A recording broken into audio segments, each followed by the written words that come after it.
हाँ बेटा, नमस्ते भाई लोग। जय श्री राम। हाँ जी, क्या हाल है आपके? बढ़िया, मज़े में हो? हाँ जी। देखो देखिए बेटा, आज आपकी जो एक्सरसाइज थी छठवीं, उसकी हम पढ़ेंगे बेटा 6.1 प्रमेय, थेल्स प्रमेय, जिसको हम किस नाम से जानते हैं बेटा? आधारभूत समानुपातिक प्रमेय। ठीक है, आधारभूत समानुपातिक प्रमेय बोले, चाहे इसको हम थेल्स प्रमेय बोले, चाहे इसको हम प्रमेय 6.1। ठीक है, आगे बात सुन में, तीनों एक ही होती है। देखो देखिए ये क्या होती है आज। देखो देखिए, थेल्स प्रमेय को समझने से पहले हमें, देखो देखिए, हाँ, थेल्स प्रमेय को समझने से पहले हमें कुछ बातें सीख लेनी चाहिए। ठीक है, मेरे हिसाब से तो आपको कुछ इस प्रमेय को करने से पहले आपको दो तीन बातों का ध्यान रखना है। ठीक है, देखो देखिए वो कौन सी बातें हैं, देखो देखिए। हाँ, अब एक बात बताओ मेरे को।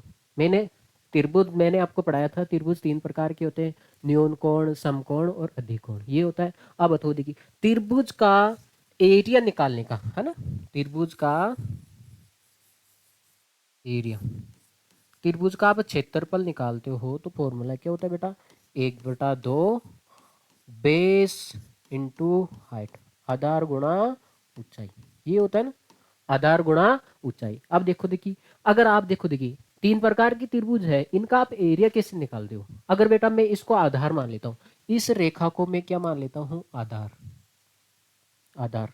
तो अब देखो देखो देखिए, इसकी हाइट क्या होगी? इसकी हाइट, ये रेखा थोड़ी होगी बेटा, क्या ये तिरछी रेखा है? ये हाइट थोड़ी होगी बेटा इसकी। तो इसकी हाइट कौन सी होती? आधार। देखो हाइट हमेशा क्या होती है बेटा? हाइट होती है हमेशा आधार के ऊपर परपेंडिकुलर होती है। आधार के ऊपर, बेस के ऊपर क्या होती है बेटा? ये हो गया इसका आधार है, और ये क्या होगी बेटा? इसकी हाइट। हाइट बोले, इसकी ऊंचाई बोले, या लंबाई बोले। ठीक है, हाँ। तो अब देखो देखिए, अगर आप आधार ये ले रहे हो, इस भुजा को आप आधार ले रहे हो, तो इसकी हाइट कौन सी होगी बेटा? ये होगी। कौन सी होगी? ये होगी। ठीक है, जैसे देखो देखिए, हाँ, इसकी हाइट कौन सी होगी? ये। ठीक, एक सेकंड। हाँ, तो यहाँ से आप सीधी एक परपेंडिकुलर लंबवत रेखा डालोगे, तो वही क्या होगी बेटा? इसकी हाइट होगी। ये क्या होगी? इसकी हाइट होगी। ठीक है, इस आधार पे ये हाइट है, इस आधार पे क्या है? ये हाइट है। ठीक है, तो ये आधार हो गया इसका, फिर तो इसकी ये ऊंचाई होती है। इसकी क्या होती है बेटा? ऊंचाई होती है। इस त्रिभुज की बात करें, ये आधार, ये ऊंचाई। अब समकोण त्रिभुज में देखो देखिए बेटा, ये होता है आधार, ये क्या होता है? आधार। आधार है ना, बेस। और ये तो हाइपोटेनियस होता है, और ये परपेंडिकुलर होता है। हाइट क्या होती है? जो परपेंडिकुलर होती है वही तो होती है बेटा आधार के ऊपर लंबवत। क्या ये लंबवत नहीं है क्या? इस आधार को मैं आगे बढ़ा दूं ऐसे, तो ये लंबवत ही है। ये रेखा इस आधार के ऊपर क्या है? लंबवत है। तो इसलिए ये क्या है? ये इसकी ऊंचाई। ये भुजाई क्या होती है बेटा? इसकी ऊंचाई होती है। भुजाई क्या होती है? इसकी ऊंचाई होती है। ठीक है, इसकी क्या होगी बेटा? ऊंचाई होगी। ये आधार होता है इसमें, ये इसकी क्या होती है बेटा? हाइट होती है। अब देखो देखिए, हाँ, आपको ध्यान से इसको देखना है। ध्यान से आपको किसको देखना है? अधिकोण त्रिभुज है। देखो देखिए, ये 90 डिग्री से ज्यादा है, 90 डिग्री प्लस है। तो अधिकोण त्रिभुज का आधार तो यही रहता है बेटा, आधार। अब देखो देखिए, इसकी ऊंचाई, इसकी हाइट कैसे नापोगे बेटा? ये कितना ऊंचा है, इसकी हाइट कितनी है, यही है ना इसकी हाइट। तो कैसे नापोगे बेटा? इसको, आधार को आपको बढ़ाना पड़ेगा। आधार को क्या करना पड़ेगा? आपको बढ़ाना पड़ेगा। आधार को बढ़ा दिया आपने ऐसे। हाँ, यहाँ से आप सीधी परपेंडिकुलर क्या डालोगे? आप लाइन डालोगे। यहाँ से सीधी आप परपेंडिकुलर एक लाइन डालोगे। वही क्या होगी बेटा? इसकी हाइट होगी। वही क्या होगी? इसकी हाइट। तो ये क्या है? इसकी ऊंचाई है। आगे बात में, तो ये आधार हो गया, और ये क्या होगी? ऊंचाई होगी। ठीक है, हाँ। इसका एरिया कैसे निकालोगे? आधार गुणा ऊंचाई, 1/2 आधार गुणा ऊंचाई। इसका एरिया कैसे निकालोगे? आधार गुणा ऊंचाई। इसका आधार कैसे निकालोगे? आधार गुणा ऊंचाई। ठीक है, आधार, और देखो त्रिभुज का एरिया निकालने के लिए आधार और ऊंचाई चाहिए, जो मैंने बता दी, ऐसे आएगी। दूसरी बात आपको क्या ध्यान देना है, कोई समांतर रेखा है, कोई क्या है? हाँ, पैरेलल लाइन है, समांतर रेखाएं हैं। अब देखो देखिए, हाँ, अब एक बात बताओ, एरिया निकालते हैं हम त्रिभुज का, क्या निकालते हैं? क्या होता है? 1/2 होता है आधार, और क्या होता है बेटा? आधार गुणा ऊंचाई होती है। अब देखो देखिए, ये समांतर रेखाएं हैं, ये समांतर रेखाएं, ये चीज बेटा 6.1 में काम में आएगी, इसलिए मैं समझा रहा हूँ। ये समांतर रेखाएं हैं। अगर इस समांतर रेखाओं के बीच में मैं कोई आधार ले रहा हूँ, मैं क्या ले रहा हूँ, कोई आधार ले रहा हूँ, इतना आधार ले लिया मैंने, इतना। अब इस आधार पे आप कितने भी त्रिभुज बनाओ, इस आधार पे आप कितने भी त्रिभुज बनाओ, जैसे मैंने एक त्रिभुज तो ये बना दिया, देखो क्या हो रहा है, रेड है क्या, हाँ देखिए, इस पे मैंने एक त्रिभुज तो ये बना दिया, देख रहे हो, एक त्रिभुज तो मैंने ये बना दिया, ठीक है। आगे बात में, और इसी आधार पे, इसके अंदर ही बनाना है, इसी आधार पे जैसे मान लेते हैं ये आधार है, इसी आधार पे मैं एक और त्रिभुज बना रहा हूँ। कौन सा त्रिभुज बना रहा हूँ बेटा, देखो इधर बना लेते हैं ऐसे।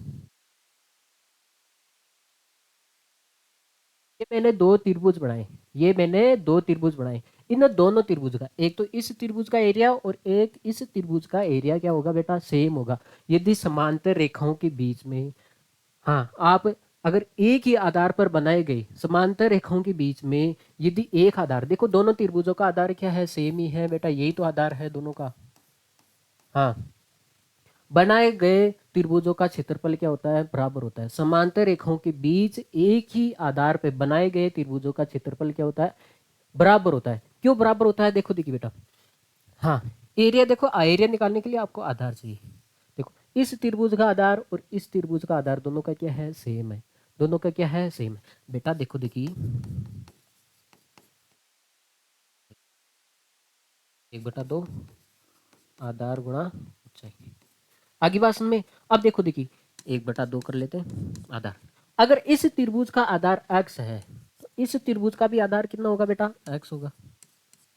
इसका भी आधार कितना होगा बेटा, x ही होगा। अब ऊंचाई की रही बात, ऊंचाई की क्या पता, आधार से तो देखो देखिए दोनों सेम ही है आधार, तो है ना, यहाँ से तो फर्क नहीं है बेटा, ये और ये पार्ट क्या है, बराबर ही है। अब ऊंचाई देखो, आपको पता है समांतर रेखाओं के बीच की दूरी हमेशा क्या होती है, बराबर होती है। समांतर रेखाओं के बीच की दूरी हमेशा क्या होती है बेटा, बराबर होती है। तो आप देखो देखो देखिए, हाँ चाहे आप इसकी ऊंचाई निकालो, चाहे आप इस त्रिभुज की ऊंचाई निकालो, समांतर रेखाओं के बीच में कौन सी भी ऊंचाई निकालो, तो ये ऊंचाइयां है ना, बीच की दूरी क्या होती है, बराबर होती है। तो इसका मतलब ऊंचाई भी बराबर होगी। अगर इसकी ऊंचाई h है तो इसकी भी ऊंचाई कितनी होगी बेटा, h होगी, ठीक है। इसलिए दोनों का क्षेत्रफल क्या होता है, बराबर होता है। इन इसलिए दोनों त्रिभुजों का क्षेत्रफल क्या होता है बेटा, बराबर होता है। देखो देखिए, अब आ जाते हैं हमारी प्रमेय पे, ठीक है। प्रमेय ये है, हाँ 6.1 प्रमेय, ये क्या बोलती रही है, देखो देखिए, प्रमेय त्रिभुज की एक भुजा के समांतर, पहले तो हम एक ट्रायंगल बना लेते हैं, ठीक है। एक क्या बना ले, हम ट्रायंगल बना लेते हैं। बना लिया आपने एक ट्रायंगल, ठीक है। हाँ भाई बना लिए भाई। हाँ अब इसने बोला है यदि किसी त्रिभुज की एक भुजा के समांतर, हम्म, इसने बोला है यदि किसी त्रिभुज की एक भुजा के समांतर, मान लेते हैं ये भुजा ले लेते हैं, इस भुजा के समांतर ये भुजा ले ली मैंने, कौन सी भुजा ले ली बेटा, ये भुजा ले ली मैंने, देखो ये बोला है यदि किसी त्रिभुज की एक भुजा के समांतर, मतलब इस भुजा के समांतर अन्य दो भुजा, अन्य दो भुजा कौन सी बचेगी, एक तो ये है और एक ये है। पहले नाम दे देते इसको, इसको क्या नाम दे देते, ए बी, तो क्या नाम दे देते हम, सी दे देते, ठीक है, दे दिया आपने नाम। हाँ तो इसने बोला है यदि किसी त्रिभुज की एक भुजा, तो हमने एक भुजा ये ले ली, इस भुजा के समांतर अन्य दो भुजाएं, अन्य दो भुजा ये है ना, अन्य दो भुजाओं को भिन्न भिन्न बिंदुओं पर, अन्य दो भुजाओं को, इस भुजा पर एक बिंदु ले रहे हैं ये, और इस भुजा पे हम एक बिंदु क्या ले रहे हैं, ये ले रहे हैं, ठीक है।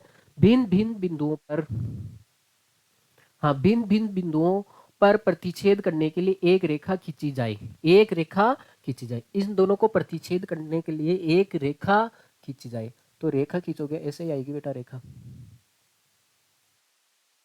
रेखा खींची जाए। तो अब देखो देखिए, आपने एक रेखा खींच दी, हाँ इस भुजा के समांतर खींची, इस भुजा के आपने क्या किया, इसके समांतर आपने एक रेखा खींची है, ये इस भुजा के क्या है, समांतर है। तो तो आगे क्या बोला है, तो ये है अन्य दो भुजाओं को एक ही अनुपात में विभाजित करती है। मतलब जो अन्य दो भुजाएं कौन सी थी, ये और ये, इसको क्या करेगी, एक ही अनुपात में विभाजित करेगी। इसका मतलब है अगर इस बिंदु को मैं डी नाम दे देता हूं, क्या डी में ई।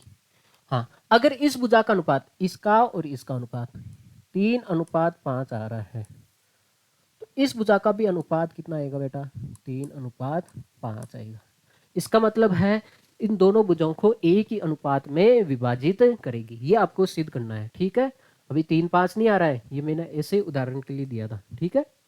हाँ देखो, देखिए पहले तो जो दे रखा है वो लिख लेते हैं। क्या दिया है बेटा आपको, ये दिया है,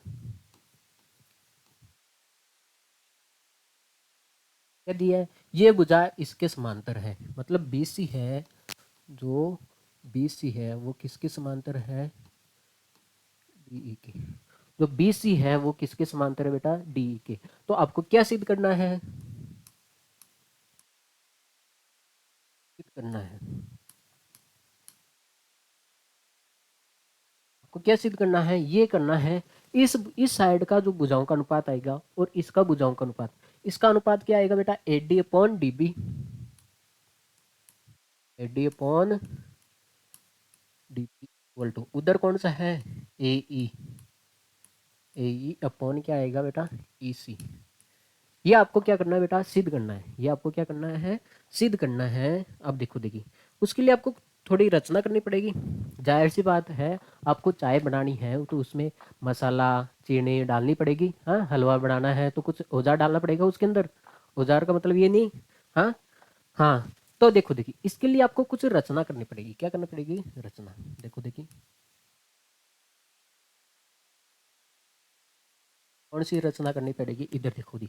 आपको क्या करना है, बी को ई से मिलाना। आपको क्या करना है बेटा, बी को ई से मिलाना है। तो अब मैंने बी को ई से मिला दिया ना, एक सेकंड। मैंने बी को किससे मिला दिया बेटा, ई से मिला दिया आपने। बी को किससे मिलाना है, ई से मिलाना है। देखो मैंने लिखा है बी को ई से मिलाया। उसकी बात है, ये काम करना है। सी को आपको क्या करना है, सी को किससे मिलाना है, डी से। सी को क्या करना है बेटा, डी से मिलाना है, ठीक है। तो आपने क्या किया है कि सी को, सी को डी से, सी को किससे मिलाया आपने, डी से मिलाया, ठीक है। इतना काम कर लोगे। एक और रचना करनी है। देखो देखिए, एक और कौन सी रचना करनी है आपको, देखो मैं बता दूं आपको, टिक टॉक टिक, ये रचना करनी है। एक और रचना करनी है आपको। क्या करना है, हाँ, ई से इस भुजा के ऊपर लंब डालना है। इस भुजा के ऊपर क्या डालना है, लंब डालना है ना। अभी पता चल जाएगा क्यों कर रहे हैं ये काम। डाल दिया आपने। इस भुजा के ऊपर क्या डालना है आपको, लंब डालना है, ठीक है। भुजा के ऊपर आपने क्या कर दिया बेटा, लंब डाल दिया।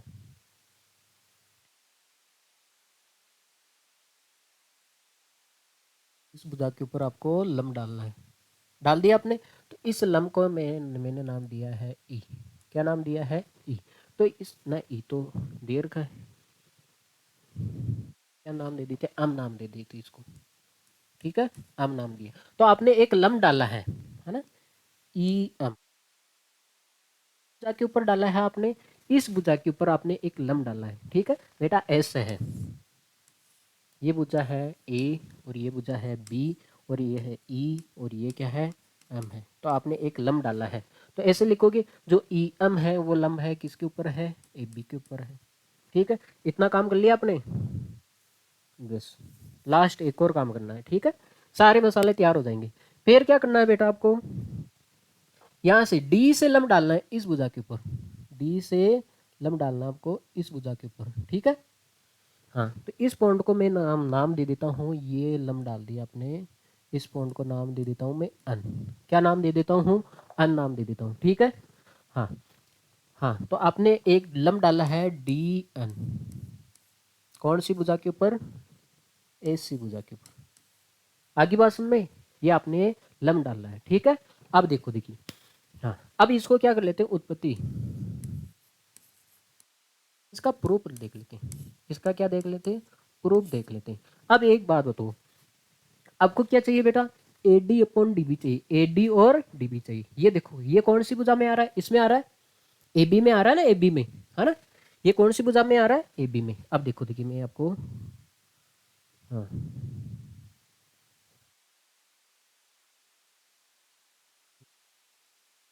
देखो मैं आपके सामने एक डायग्राम बना देता हूँ, ये लो, ठीक है, अब समझ में आ जाएगा आपको अलग से, ठीक है।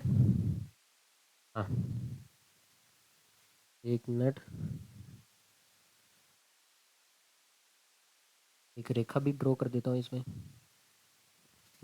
हाँ बेटा देखो देखिए, ये ए, ये हो गया डी, ये हो गया बी, और ये क्या हो गया सी, और ये क्या हो गया बेटा ई, ठीक है। अब आप देखो देखिए, एडी चाहिए आपको, क्या चाहिए बेटा, एडी। तो ये एडी किस भुजा में आ रहा है, इस पे आ रहा है, ये एडी किस पे आ रहा है, यहाँ पे आ रहा है, ठीक है, एडी ये आ रहा है। अब देखो देखिए, इससे बनने वाला त्रिभुज कौन सा है, एडी भुजा से बनने वाला त्रिभुज कौन सा है बेटा, ये है ए डी ई। एक तो हम त्रिभुज लेंगे, त्रिभुज ए डी ई, वह ए कौन सा त्रिभुज लोगे बेटा, एक डीबी, डीबी कहाँ पे आ रहा है, इसमें। तो यहाँ पे बनने वाला त्रिभुज कौन सा है, यहाँ पे बनने वाला त्रिभुज कौन सा है बेटा, देखो आप, यहाँ से बनने वाला त्रिभुज ये है, देखो ये रेखा भी थी ना हमारे पास। देखो यहाँ से बनने वाला त्रिभुज कौन सा है, देखो डीबी भुजा से, यहाँ से देखो डीबी भुजा से इससे बनने वाला त्रिभुज कौन सा है, इससे बनने वाला त्रिभुज कौन सा लग रहा है आपको, ये लग रहा है, देखो देखिए। और बेटा ये तो होगा नहीं, डी बी सी ई, ये तो चतुर्भुज हो जाएगा। तो कौन सा त्रिभुज बन रहा है इससे बनने वाला, ये बन रहा है डी बी ई, ये बन रहा है ना, डी बी बन रहा है। तो ये हम दो त्रिभुज लेंगे, एक तो ये ले लिया, एक त्रिभुज डी ई में, आगे बात में, दो त्रिभुज ले रहे हैं, एक तो ये ऊपर वाला ले रहे हैं, एक तो ये ले रहे हैं बेटा, एक तो ये ले रहे हैं, ठीक है। अब देखो देखिए, हाँ अब क्या कर रहे हैं, इनका क्षेत्रफल निकालेंगे हम, पहले तो इस त्रिभुज का निकाल लेते हैं,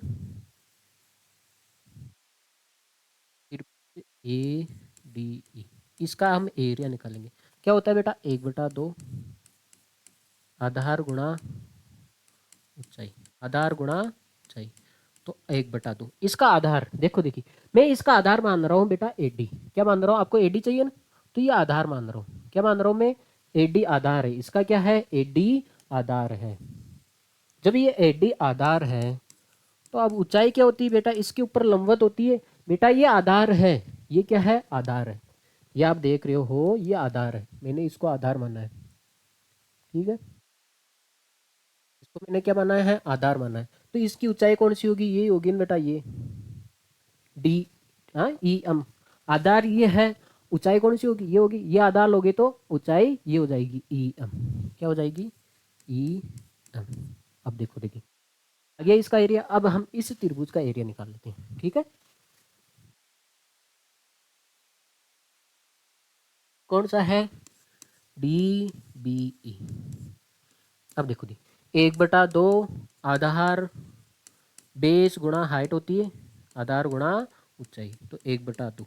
अब आधार कौन सा लिया है, देखो देखिए इस त्रिभुज का एरिया चाहिए हमें, इस त्रिभुज का एरिया चाहिए, जबकि ये त्रिभुज है कौन सा, अधिकोण त्रिभुज है बेटा, अधिकोण त्रिभुज है। जैसे देखो देखिए ये ऐसे बना रखा है,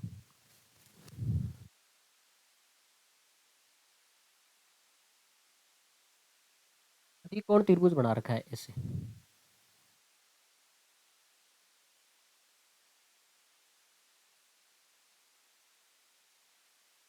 अधिकोण त्रिभुज है। हाँ अब देखो देखिए मैंने इसका आधार ये लिया है, कौन सा है आधार बेटा, यहाँ पे तो डी है आपके सामने, यहाँ पे क्या है, बी है। तो आप बताओ देखिए, ये आधार है इसका, ये क्या है बेटा, इसका आधार है, ये इसका आधार है। तो इसकी ऊंचाई कौन सी होगी बेटा, हमेशा अधिकोण त्रिभुज है ना, देखो ये 90 से प्लस आ रहा है, तो ये अधिकोण त्रिभुज है, तो इसकी ऊंचाई कौन सी होगी बेटा, इधर ये होगी ना इसकी ऊंचाई, ये होगी ना इसकी ऊंचाई, ठीक है। तो ये ऊंचाई कौन सी है बेटा, ई एम है। क्या है, ई एम है। तो ये अधिकोण त्रिभुज की ऊंचाई कौन सी होती है, ई एम होती है, ठीक है। बेटा ये आप देखो, देख रहे हो आप, आधार को इधर बढ़ाओगे तो यही तो ऊंचाई आएगी इसकी, जो है ई और एम है, यही तो है। ये आधार है तो इसकी ऊंचाई क्या होगी, ई एम होगी। अधिकोण त्रिभुज की ऊंचाई बाहर की साइड में होती है। इसका मतलब आप ये त्रिभुज ले रहे हो, आप कौन सा त्रिभुज ले रहे हो, ये कौन त्रिभुज है, कौन सा त्रिभुज है बेटा, अधिकोण। तो इसका आधार ये है तो इसकी ऊंचाई कौन सी होगी बेटा, यही होगी। आगे बात सुनने, क्योंकि अधिकोण त्रिभुज की ऊंचाई बाहर की साइड में होती है, ये होगी ना, ई एम। इसका आधार आपने क्या लिया है, आधार लिया आपने डी बी, और ऊंचाई कितनी हो जाएगी बेटा, ई। आगे बात में दो त्रिभुजों का आपने एरिया निकाल लिया, क्या निकाल लिया आपने, एरिया निकाल लिया। अब देखो देखिए, एरिया निकाल ही लिया है,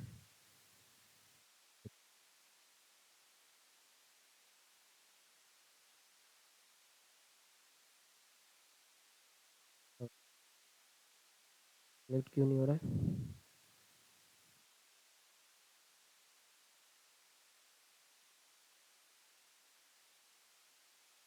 देखो देखिए,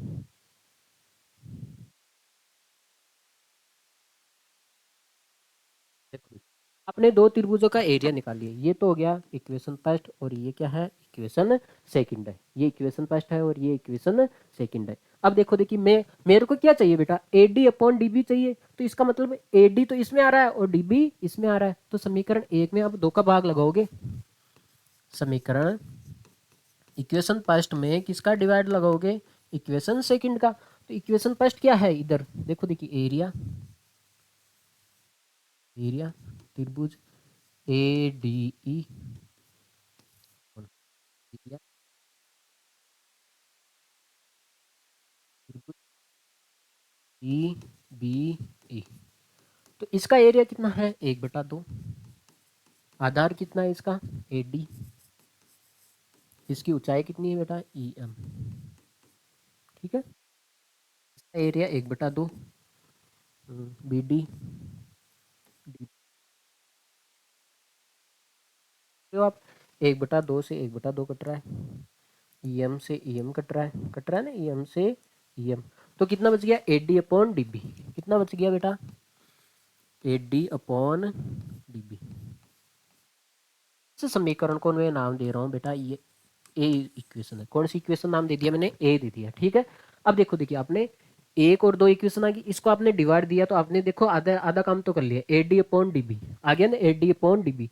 अब ये काम करना है उधर, ये काम करना है उधर। अब ए ई और ई सी लेना है, ए ई और ई सी लेना है। देखो देखिए, जैसे मान लेते हैं आपके पास कोई ट्राइंगल है ना, आपके पास क्या है, कोई ट्राइंगल है। देखो,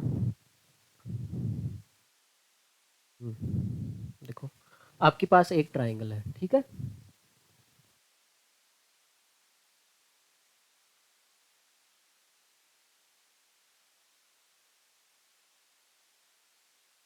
देखो देखिए बेटा, हाँ,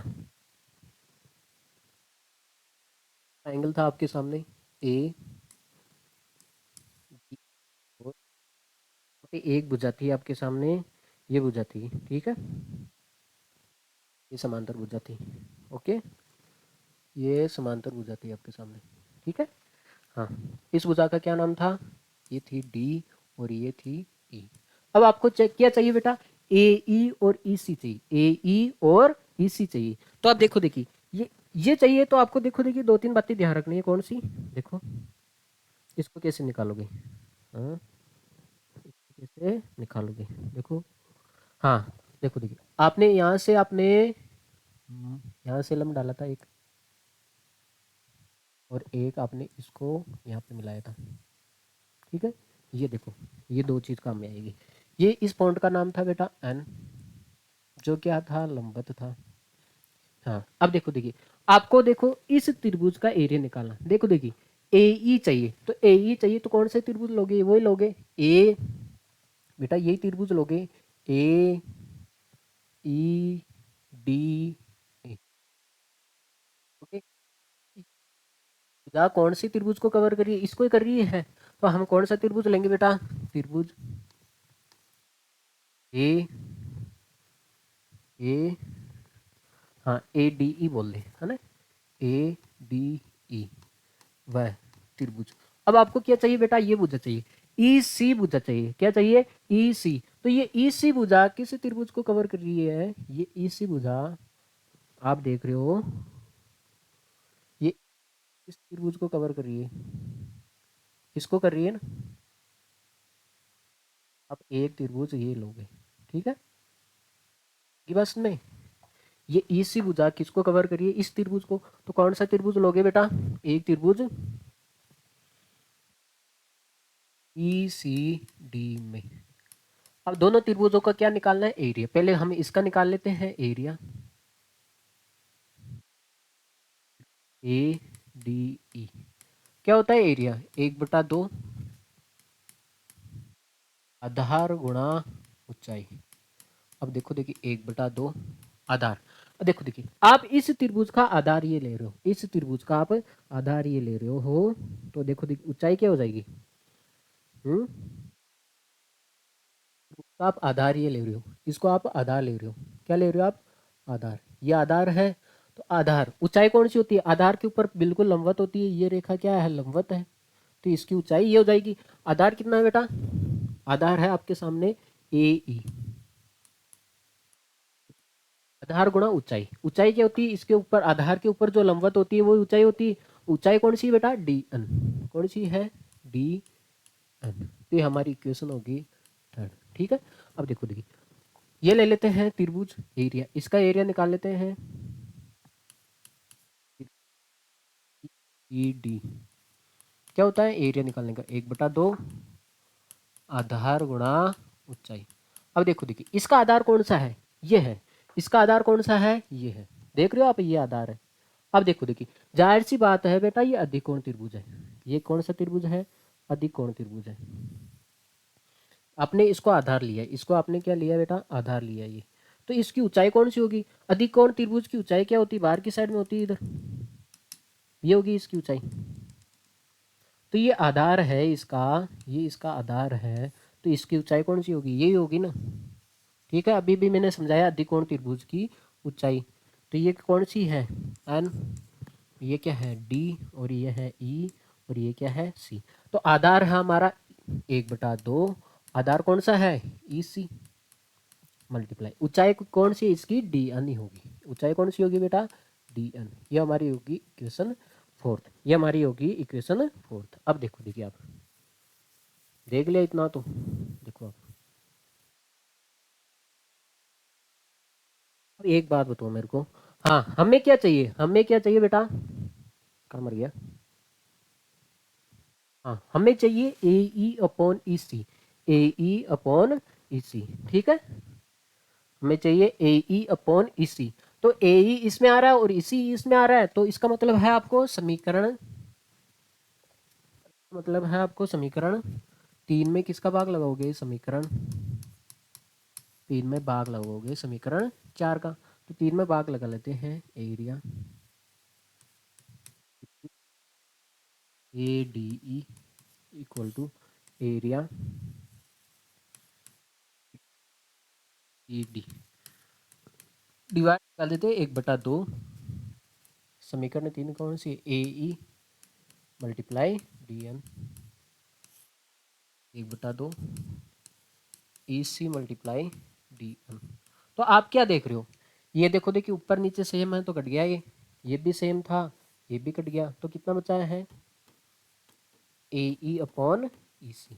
अब देखो देखिए, ये होगी हमारी इक्वेशन बी। एक को हमने ए नाम दिया था जब हमने समीकरण ए को 2 से डिवाइड दिया था, तो अब इसको हमने ए नाम दिया था। ए नाम दिया था ना? हाँ। अब हमारे सामने है इक्वेशन बी, इसको हटा ही देते हैं। हाँ, ये हमारे सामने है इक्वेशन बी। देखो, ये हमारी इक्वेशन बी है। अब एक बात बताओ, मैंने अभी भी समझाया है, ये दोनों क्या है? समांतर रेखाएं। ये दोनों क्या है? समांतर रेखाएं। इसने पहले बता दिया ना, ये रेखा और ये रेखा क्या है? समांतर है।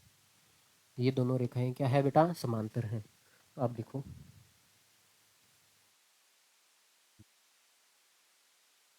तो समांतर रेखाएं, अब देखो देखिए समांतर रेखाओं पर बने त्रिभुजों का क्षेत्रफल बराबर होता है।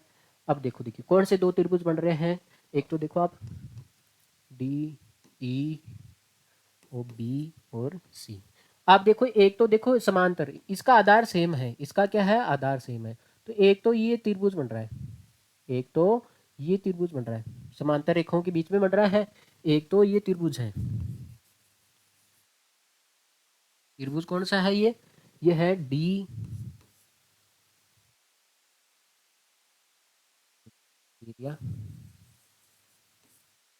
त्रिभुज। एक कौन सा त्रिभुज बन रहा है बेटा, एक इसी आधार पे देखो देखिए ये त्रिभुज बन रहा है, इसी आधार पे ये त्रिभुज बन रहा है ई डी सी, बन रहा है ई डी सी।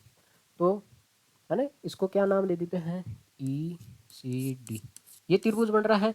देखो देखिए मैंने अभी भी समझाया आपको, देखो देखिए है क्या कहीं पे, ये देखो समांतर रेखाएं हैं, समांतर रेखाएं ये त्रिभुज बन रहे हैं। देखो इन दोनों त्रिभुजों का एरिया आधार सेम है, आधार क्या है सेम है, समांतर रेखाओं के बीच बने त्रिभुज है ना, समांतर रेखाओं के बीच एक ही आधार पर बने त्रिभुजों का क्षेत्रफल सेम होता है, मतलब इसका एरिया और इसका एरिया क्या होगा बराबर होगा, अभी भी मैंने बताया थोड़ी देर पहले, ठीक है आगे बात सुन में। तो देखो देखिए हाँ, तो मैंने इसका मतलब इसका एरिया और इसका एरिया दोनों का एरिया क्या होगा बेटा बराबर होगा, क्यों होगा, क्योंकि लिख देते हैं यहाँ पे, क्योंकि रीजन तो लिखना पड़ेगा, क्योंकि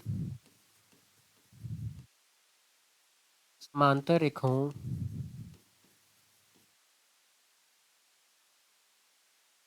के बीच एक आधार पर एक ही आधार पर बने त्रिभुजों का त्रिभुजों का क्षेत्रफल बराबर होता है, बराबर होता है।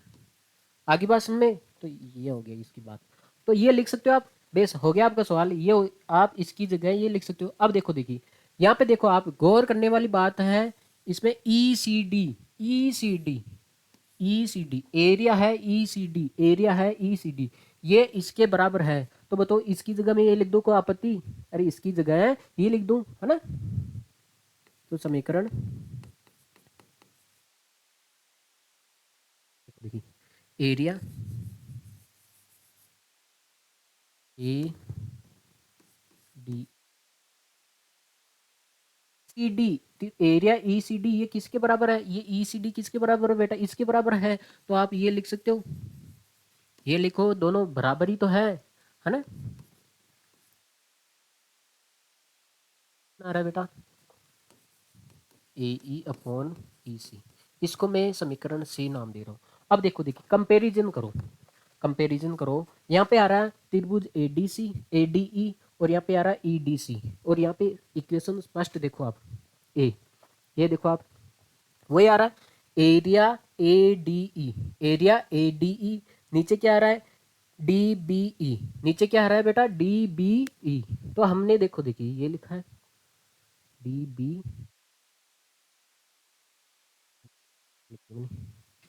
ई सी डी लिखा है ई सी डी और डी बी ई, हाँ बी तो लिखना है, सी कहाँ से आएगा बी आएगा, ठीक है तो यहाँ पे बी बी आ जाएगा। तो आप देखो देखिए हाँ ये पार्ट देखो समीकरण एक क्या है, देखो देखिए समीकरण एक में यहाँ पे लिख देता हूँ,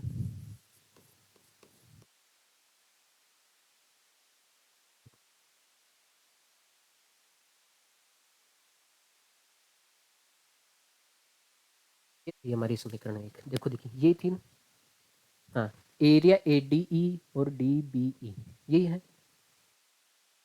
ए डी ई और डी बी ई, इसका मान किसके बराबर है, इसका मान किसके बराबर है A D upon D B, A D upon D B आ रहा है ना, A D upon D B, A D upon D B, ये मान किसके बराबर है बेटा A D upon D B. अब देखो देखिए अब समीकरण ये थी हमारी ए, इसको मैंने वापस लिख दिया यहाँ पे, ठीक है ताकि आपको पता चल जाए, बेटा देखो ए डी ई, नीचे देखो देखिए डी बी ई है ना, डी बी ई बोले चाहे ई डी ई बी बोले, तो ये दोनों सेम ही तो है ना, डी ई बी कौन सा त्रिभुज है डी डी ई बी, यही त्रिभुज है, या क्या बोल दे इसको डी बी ई, या बोल दे इसको डी बी ई, इस त्रिभुज की तो बात हो रही है, दोनों एक ही तो है बेटा। इसको मैं अगर सही लिखूं तो यही तो हो गया।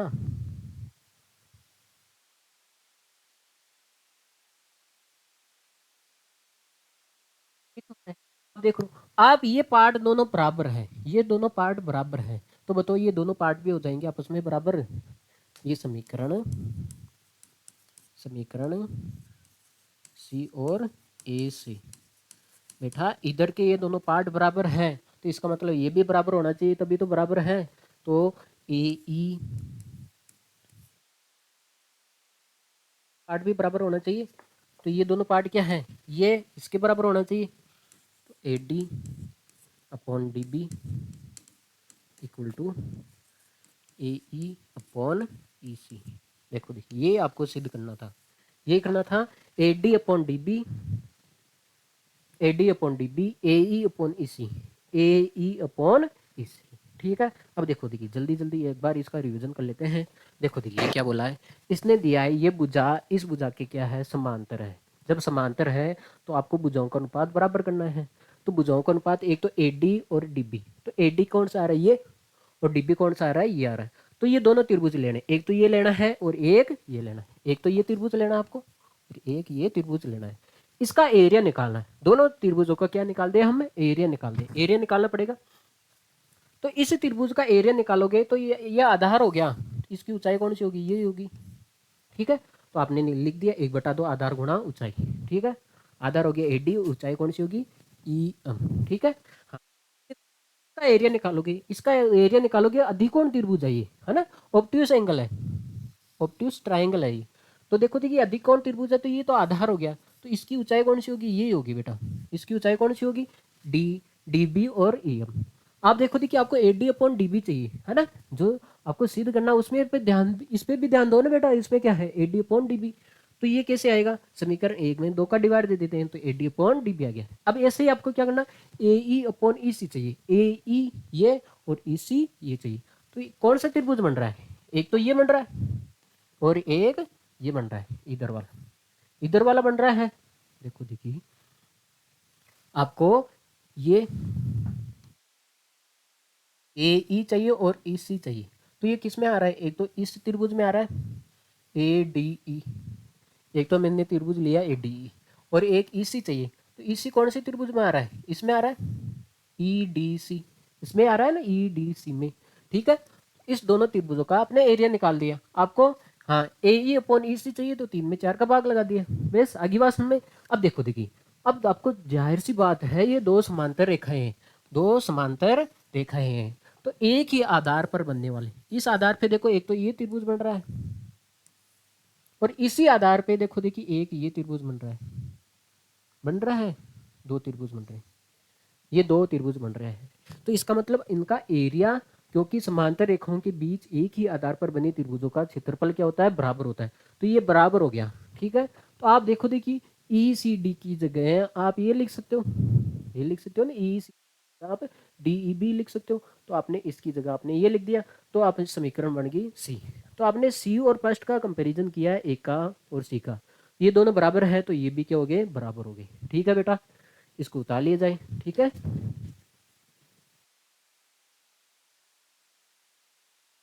हाँ बेटा देखो देखिए, आपने उतार लिया होगा, ये तो थी थेल्स प्रमेय। ठीक है, आधारभूत समानुपातिक प्रमेय, इसका कथन भी आ सकता है, तो आपको इसको ये कथन याद रखना है। क्या याद करना है, यदि दो भुजाएं एक त्रिभुज के अंदर एक भुजा के समांतर यदि दूसरी भुजा खींची जाए तो अन्य दो भुजाओं को समान अनुपात में विभाजित करती है। ठीक है, अब देखो देखिए, थेल्स प्रमेय का विलोम, ठीक है, ये है, इसका विलोम आपको सिद्ध करना है, क्या करना है, इसका विलोम आपको सिद्ध करना है। तो देखो देखिए कैसे करोगे आप। हम्म, मैं पहले से बना लेता हूँ एक त्रिभुज, मुझे पता है एक त्रिभुज की आवश्यकता पड़ेगी। ठीक है, हम्म, त्रिभुज बना लिया मैंने। अब देखो देखिए, ये क्या बोल रहा है,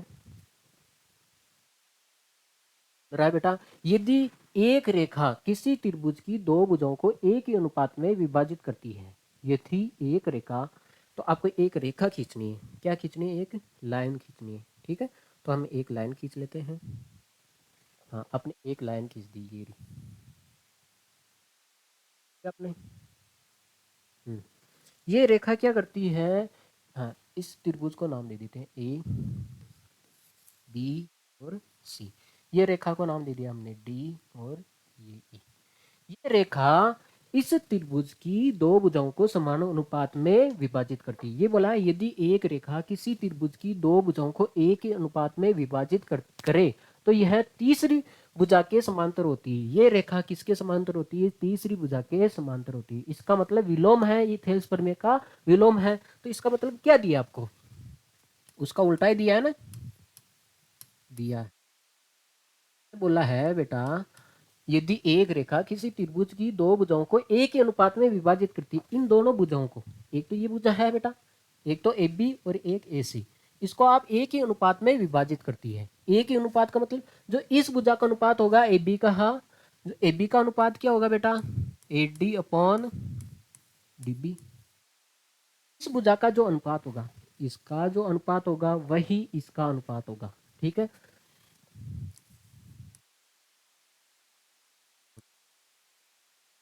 है यदि एक रेखा किसी त्रिभुज की दो भुजाओं को एक ही अनुपात में विभाजित करे, इसका मतलब इसका अनुपात और इसका अनुपात, एक ही अनुपात का मतलब हो गया दोनों का अनुपात बराबर होगा। इसका अनुपात कितना आएगा, A D upon D B, और इसका अनुपात कितना आएगा, ए ई अपॉन ई सी। ठीक है,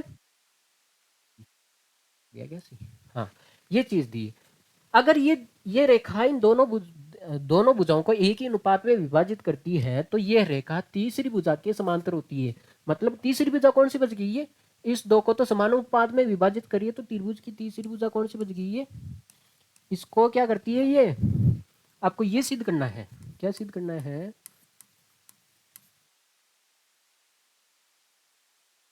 जो है ये डी बी सी है, बी डी ई है, तो ये डी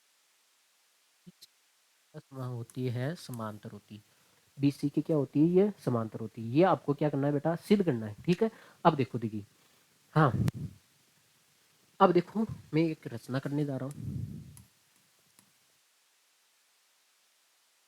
अभी तो आपको तो ये सिद्ध करना है, अभी तो आपको ये क्या करना है बेटा, सिद्ध करना है ना।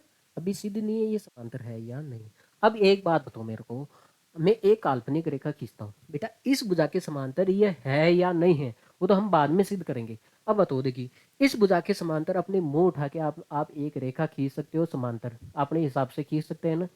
हाँ, इस रेखा के बेटा एक रेखा है, इसके समांतर कोई और भी रेखा हो सकती है, हो सकती है क्या। देखो देखिए हमने एक रेखा खींच दी यहाँ से,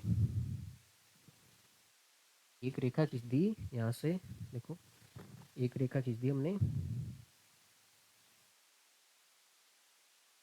यहाँ से एक रेखा खींच दी।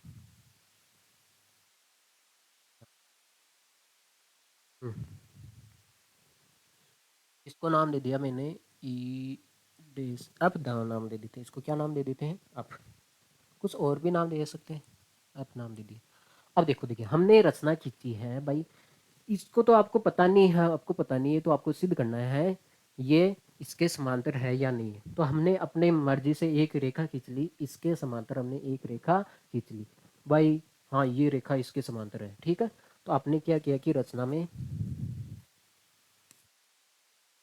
समांतर मान लिया। देखो देखिए इसको थोड़ा ढंग से लिख लेते हैं, एक बार के लिए मान लेते हैं ये, है ना, जो डी ई है ना, है ना, डी ई भुजा बी सी के समांतर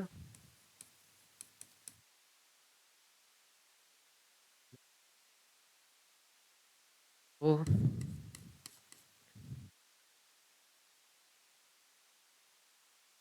माना, तो माना ये जो डी एफ है, जो डी एफ है वो किसके समांतर है, बी सी के। हमने इसका विरोधाभास कर दिया, हमने ये मान लिया है ये इसके समांतर नहीं है। ये तो आपको सिद्ध करना है, पहले आप थोड़ी कह सकते हो ये समांतर है ना, पहले पहले नहीं कह सकते। तो आपने मान लिया ये समांतर, क्या पता है या नहीं है, तो हमने एक रेखा काल्पनिक रेखा खींच ली डी एफ है जो इसके क्या है, समांतर है। ठीक है, ये है। अब बताओ देखिए जब ये समांतर है, देखो देखिए ये कंडीशन प्रूव करेंगे। अब देखो देखिए, जब ये डी एफ इसके समांतर है बी सी के, तो आपने देखा है जब दो भुजाएं समांतर होती हैं, जब दो भुजाएं क्या होती है बेटा, समांतर होती हैं, दो रेखाएं समांतर होती हैं, तो वो त्रिभुज को एक ही अनुपात में विभाजित करती हैं। ये पढ़ा आपने, और बचपन से ये पढ़ते आ रहे हो। हम्म। तो देखो देखिए, हाँ ये त्रिभुज का नाम है ए बी सी। हमने भुजा मानी थी ये डी, और ये क्या माना था हमने, अब ये माना था। ये दो भुजाएं हमने मान ली, ये दोनों भुजाएं क्या है, समांतर है। ये दोनों भुजाएं क्या है, समांतर है। जब दो भुजाएं समांतर होती है तो प्रमेय 10.1 से भुजाओं को एक ही अनुपात में विभाजित करेगी बेटा। A D upon D B equal to A F upon F C. ये होगा ना बेटा, जब दो रेखाएं समांतर होती है तो ये भुजाओं को एक ही अनुपात में विभाजित करती है, एक ही अनुपात में क्या करती है, विभाजित करती है। तो ये कौन सी प्रमेय से आएगी बेटा, प्रमेय कौन सी थ्योरम है ये, प्रमेय 6.1 से। कौन सी प्रमेय है, थेल्स प्रमेय, ऐसे भी लिख सकते हो आप, थेल्स प्रमेय या आधारभूत समानुपाती प्रमेय। ये देखो देखिए, हाँ ये जो दिया है वो तो इक्वेशन फर्स्ट है, ये क्या है, इक्वेशन सेकंड है। अब देखो देखिए, फर्स्ट और सेकंड को कंपैरिजन करो, इक्वेशन फर्स्ट और सेकंड, समीकरण फर्स्ट और सेकंड से आपने कंपैरिजन किया है, तो आप देख रहे हो इधर का पार्ट दोनों बराबर है, ये पार्ट क्या है, बराबर है। देखो ये और ये A D upon D B है, इधर भी क्या है, A D upon D B है। तो इसका मतलब ये दोनों बराबर है, तो ये भी दोनों क्या होगी, बराबर होगी। तो इसका मतलब क्या हो गया, ए ई अपॉन इस बराबर होगा बेटा A F upon F C, होगा ना इसके बराबर, एफ सी हो जाएगा। ठीक है, अब देखो देखिए क्या कर रहे हैं, अब देखो देखिए, आपको सिद्ध करने के लिए आपको देखो एक चीज ध्यान रखनी है, दोनों तरफ दोनों पक्षों में आपको एक जोड़ देना है, दोनों पक्षों में एक जोड़। कोई बोल रहा है क्यों जोड़ेंगे बेटा, अगर आपको चाय बनानी है तो इसमें आप चीनी डालोगे, ऐसा नहीं है। मम्मी को जाके पूछना आप, हाँ मम्मी चीनी क्यों डाल दे रही, इसमें चावल क्यों नहीं डाल रहे हो आप, ठीक है, तो अब आपको पता चल जाएगा क्यों कर रहे हो आप ऐसे, है ना। कोई चीज़ आपको प्रोडक्ट चाहिए तो उसी हिसाब से आपको इसमें मसाला डालना पड़ेगा, तो इसमें भी आपको एक जोड़ना पड़ेगा। देखो देखिए, तभी आपका ये प्रोडक्ट तैयार होगा बन के, है ना। ए ई अपॉन ई सी, इधर भी प्लस एक और इधर भी एक। अरे बेटा बराबर के दोनों तरफ एक ही कारनामे करने हैं, अगर इधर भी आप एक जोड़ रहे हो तो उधर भी आपको एक जोड़ना पड़ेगा, तभी तो बराबर रहेगा, बैलेंस। ठीक है, अब देखो देखिए यहाँ पे एलसीएम ले लोगे, अरे इसके बटे में कुछ नहीं है तो इसको सीधा गुणा कर दो, तो कितना आएगा, ए ई प्लस ई सी अपॉन ई सी। इधर क्या आएगा, इसको भी सीधा A F plus F C upon क्या आएगा बेटा, एफ सी। अब देखो देखिए ए ई और ई सी, ए ई और ए ई और ई सी, ये पूरी भुजा क्या है, इसने बोला है ए ई और ई सी। इसको पूरी को आप क्या लिख सकते हो, ए ई प्लस ई सी को क्या लिख सकते हो, पूरे को ए सी नहीं लिख सकते क्या, ए ई प्लस ई सी, इसको पूरे को आप ए सी लिख सकते हो। क्या चल रहा है, ई सी क्या है, A F upon A F plus F C, A F plus F C, यही है ना, ए एफ प्लस एफ और सी, ये बन रहा है बेटा, ये बन रहा है ए एफ और एफ सी। इसको पूरे को आप क्या लिख सकते हो, ए सी लिख सकते हो। नीचे क्या चल रहा है बेटा, एफ सी। एक बात बताओ, ये दोनों तो कट गए ऊपर के ऊपर, हिसाब किताब बराबर कट गए, तो कितना बच गया है, एक बटा इस two one upon F C. आप इसको पलट सकते हो, बराबर के इधर भी पलट रहे हो तो उधर भी पलटना पड़ेगा, पलटोगे जब ई सी अपॉन क्या आ जाएगा, एक एफ सी। अरे बटेव में एक आएगा, बटेव में एक का कोई मतलब नहीं रहता है क्या। अब आप एक बात बताओ, आपने क्या निष्कर्ष निकाला है, आपने निकाला है जो ई सी दूरी है, ये हटाओ, देखो देखिए मैं आपको बताता हूँ,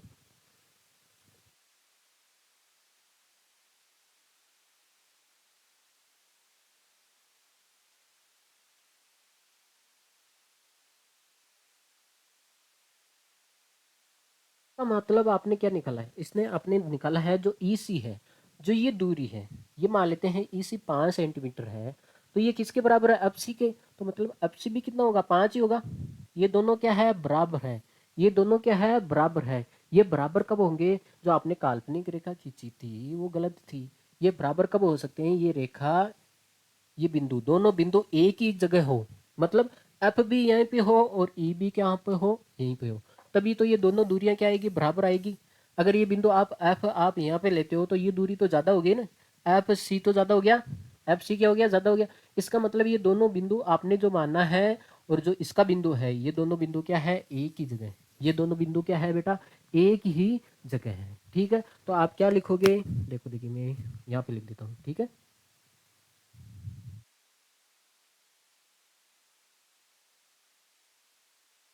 ए,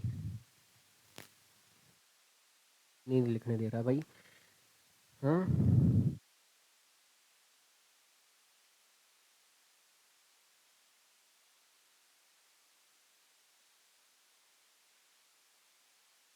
तो आपको लिखना पड़ेगा।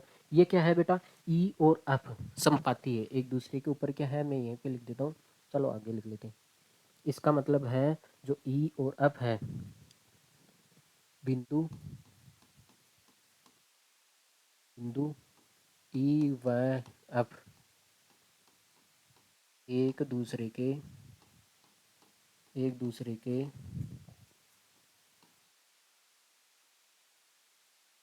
संपाती है। संपाती का मतलब हो गया एक बिंदु दूसरे के ऊपर है।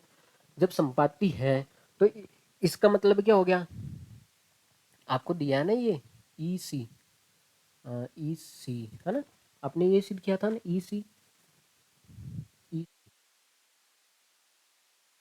बराबर था एफ सी के, ये सिद्ध किया था। अब देखो देखिए एक इक्वेशन थी हमारी ये, हाँ आपने जो माना था, आपने जो माना था, देखो देखिए ये माना था ना आपने, इसको हम इक्वेशन फर्स्ट ए नाम दे देते हैं, इसको क्या नाम दे देते हैं, ए, और उसको क्या नाम दे देते हैं हम, बी नाम दे दें। इस प्यार को क्या नाम दे देते हैं हम, बी। तो हमारी ए इक्वेशन को मैं इधर लिख लेता हूँ। ए इक्वेशन थी हमारी ई सी, वो तो इसको ऐसे नहीं करते हैं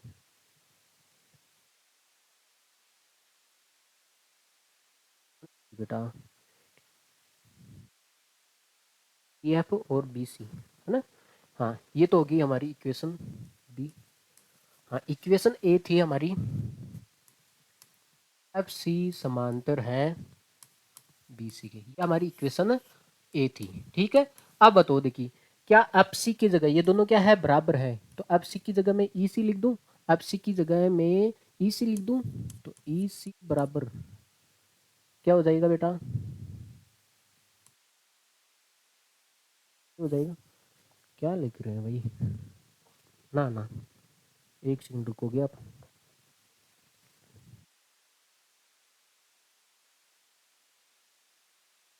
देखो देखिए हमारी जो इक्वेशन फर्स्ट थी कहाँ चलेगी,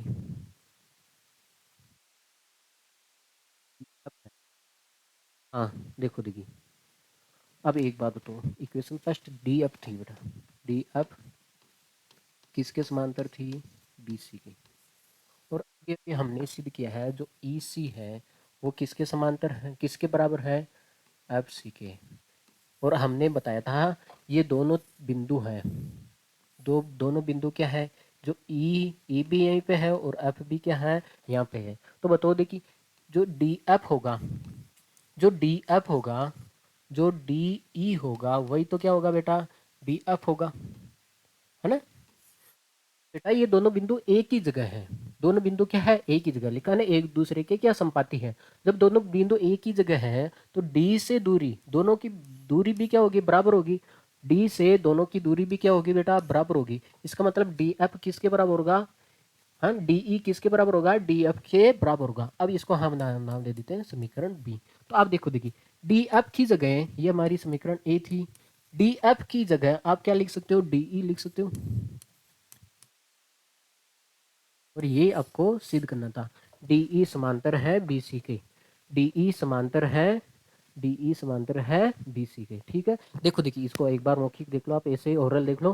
देखो देखिए इसने बोला है हाँ, यदि एक रेखा दो त्रिभुजों को एक के अनुपात में विभाजित करती है तो ये जो रेखा है तीसरी भुजा की क्या होती है, समांतर होती है। ये समांतर आपको सिद्ध करना है। अभी तो पता नहीं ये समांतर है या नहीं है, इसलिए हमने एक काल्पनिक रेखा खींच दी जो इस भुजा के समांतर है।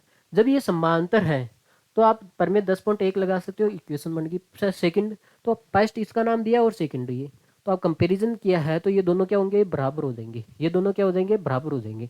जब ये बराबर होंगे तो अब क्या किया मैंने, दोनों पक्षों में एक जोड़ दिया। ठीक है, इसको हटाना हमें तो ई सी और अब सी चाहिए हमें तो, है ना। दोनों पक्षों में एक जोड़ दिया, तो आपने जोड़ा है तो आपने देखा है ए सी अपॉन अब सी। तो ए सी और ए सी तो कट गया, ये बच गया। इसको आप उल्टा कर सकते हो, बटे में एक आएगा, उसका कोई मतलब नहीं।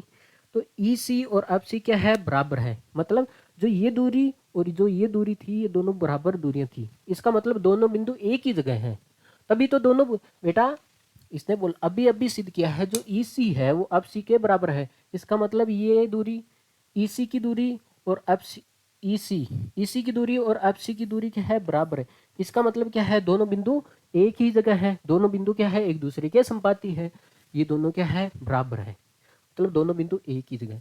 तो अब इसकी बी से दूरी भी देखोगे तो बी से इसकी दूरी देखोगे, हाँ, और इसकी भी दूरी आप इससे देखोगे तो ये डी एफ और डी ई और डी एफ क्या होगा, दोनों भी क्या होंगे, बराबर होंगे। जब ये दोनों बराबर हो जाएंगे तो समीकरण एक में देखो डी एफ की जगह आप डी ई लिख सकते हो। ठीक है, आगे बात समझ में।